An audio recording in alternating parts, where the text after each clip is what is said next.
Greek philosopher Plato was the student of Socrates and the teacher of Aristotle. Born circa 429 BC, he was born into a wealthy family.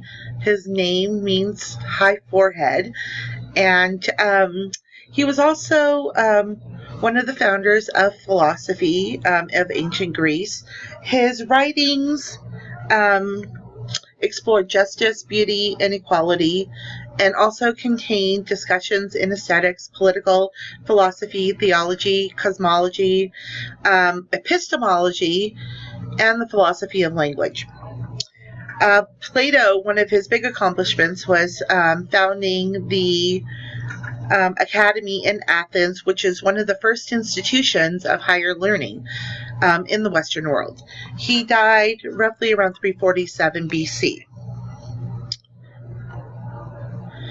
Ancient Greece gave us democracy and philosophy, holds dear to my heart, and I've been fortunate to walk the grounds of the great philosophers of Greece. And it really shaped the Western world and Greek philosophy. It took away from the traditional Greek mythology that everyone believed how the world existed and functioned, and all the gods and goddesses. So with philosophy, it really was, world changing, and I'm sure not with any growing pains as well. So here are just a few beautiful pictures of the Acropolis and the Parthenon. This bottom left-hand corner here is where the philosophers often gathered and walked around. And then, of course, the famous stadium where they put on plays and theatrical events, and of course, any big speaker that that used that as his forum. This was just a cute little comic strip that I found that I thought somewhat related to, from my understanding, people often say that Plato, even though Socrates was his teacher, he used a lot of Socrates' teachings in his writings, and used his books, such as the Apology and the Republic, as continuing Socrates' teachings, and not necessarily using his own words, but to continue Socrates' story and teachings. So it's just a little comic version of that. So Plato's Apology and the Republic, two of the books that he's most well known for. The Apology, of course, is when Socrates' trial and assassination of his death. Socrates believed that the unexamined life was not worth living, and Plato's Apology of Socrates kind of continues his explanation of, his beliefs and his teachings.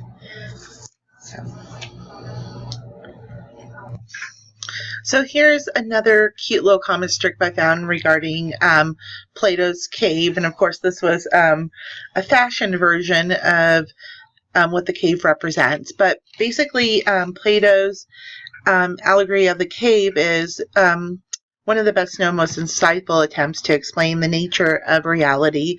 The cave represents the state of most human beings, and the tale of a dramatic exit from the cave and its true source and understanding. And of course, the shadows in the cave is the reality of the prisoners, where, the outside world is a reality not known to them. So it's not until, one leaves the cave and realizes that, what he's known as reality is actually not reality, but it is the reality to the prisoners that still remain there.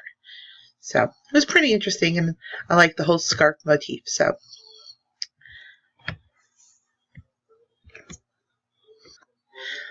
it's Plato's simile of the line, which is also represented, in the cave.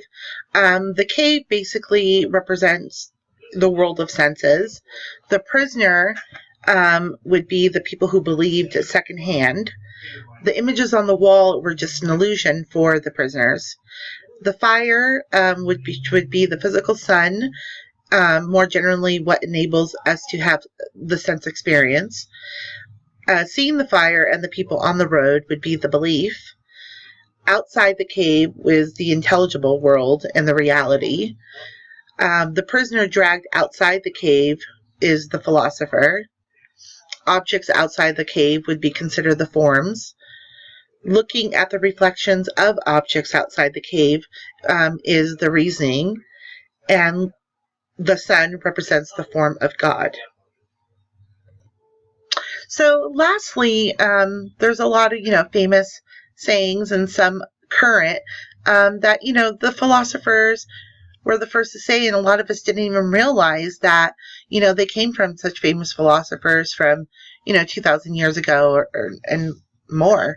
One of my favorite ones that I came across, which we all currently use today on, social media and texting, is YOLO. You only live once, and if you live it right, once is enough. And, I'm actually a firm believer in that, and I never knew that actually came from Plato. Another good one was that, only the dead have seen the end of war, and that is so true to that because it's a continuation. As long as we live, there'll always be war in some form or another, whether it's, war within yourself, a war with another country, and until you die.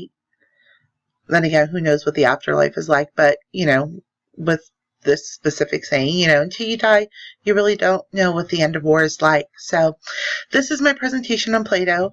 I know it wasn't perfect, but I hope you enjoyed it. Thank you.